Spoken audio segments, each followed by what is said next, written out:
Bonjour à tous.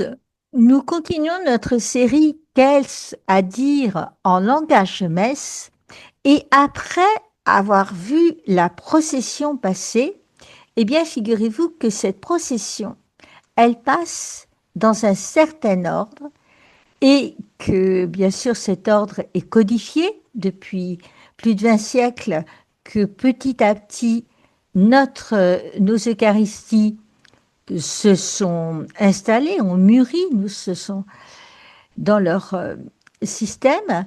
Et donc, dans quel ordre est-ce que se fait la procession? Bien, nous allons prendre cette même procession de tout à l'heure et vous voyez que les personnages sont en blanc et qu'ils sont dans un certain ordre. Alors, qu'est-ce qu'on va avoir comme ordre? Eh bien, cet ordre-là, il,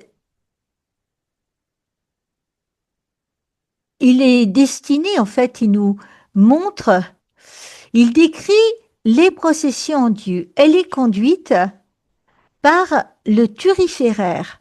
Le turiféraire, c'est la personne qui tient l'encensoir. Et on ne la voit pas encore sur cette photo, la voilà.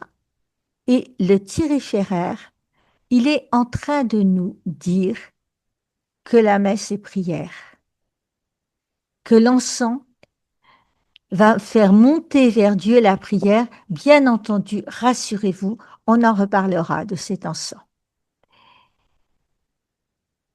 Et puis vient le porte-croix et les cierges,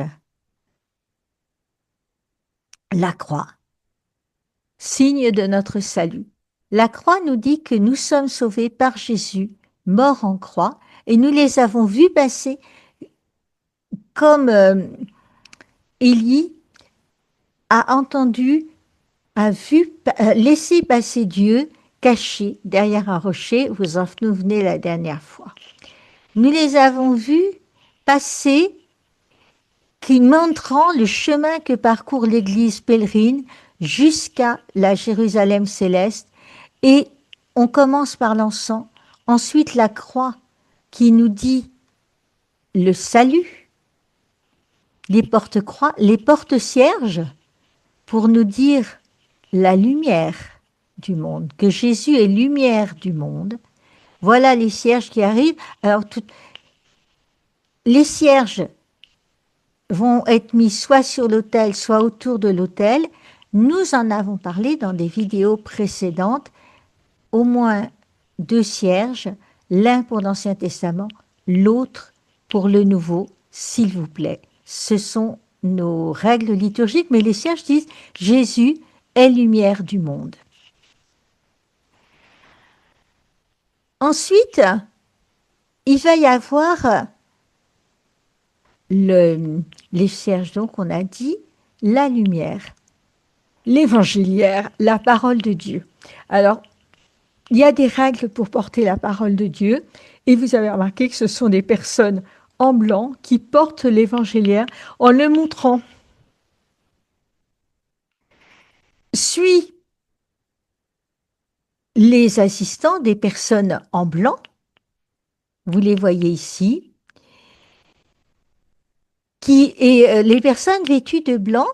Je ne sais pas si on a vu dans le livre de l'Apocalypse, au chapitre 7, verset 15, ils sont devant le trône de Dieu et le servent jour et nuit dans son sanctuaire. Donc voilà ces personnes en blanc, c'est la tenue de service, et ils ont lavé leur robe dans le sang de l'agneau, mais ça on en reparlera quand on regardera la couleur des vêtements liturgiques. Vient enfin le président, celui qui va présider la messe, qui va mener la prière. Il est comme la tête de l'Église. Et vous sentez bien que cet ordre de procession, il a tout son sens puisqu'il va faire monter notre prière vers Dieu. Par la croix, nous sommes sauvés. Jésus est lumière du monde. Jésus est parole. Il était au commencement parole. Et c'est par cette parole de Dieu que nous allons de la terre au ciel, que nous allons du fond de nos églises fils vers le soleil levant. Suivi de ces personnes en blanc, ces personnes qui, comme on l'a dit, vont aller dans le cœur et passer, donc aller nous guider vers les noces mystiques, guidés par qui? Par le prêtre qui présidera, qui clôt la procession. Voilà un ordre de procession. Il est important que nous ayons cette vision puisque c'est la procession de ce qui se passe. L'encens, la prière. Dans notre éternité, nous serons en vis-à-vis, en hostie face à hostie, on souffle, enfin, soufflant avec le Saint-Esprit. Et voilà où il nous mène. Il nous mène vers un cœur et voyez les marches pour manifester la montée vers Dieu. Voilà ce que je voulais vous dire sur l'ordre de la procession d'entrée. Il y a d'autres processions durant la messe et celle-là, elle est passive. Elle est offerte à nos yeux et à nos cœurs pendant que nous entonnons le chant d'entrée avec toute sa noblesse. Merci pour votre attention. Merci pour vos commentaires et je vous dis à la prochaine fois.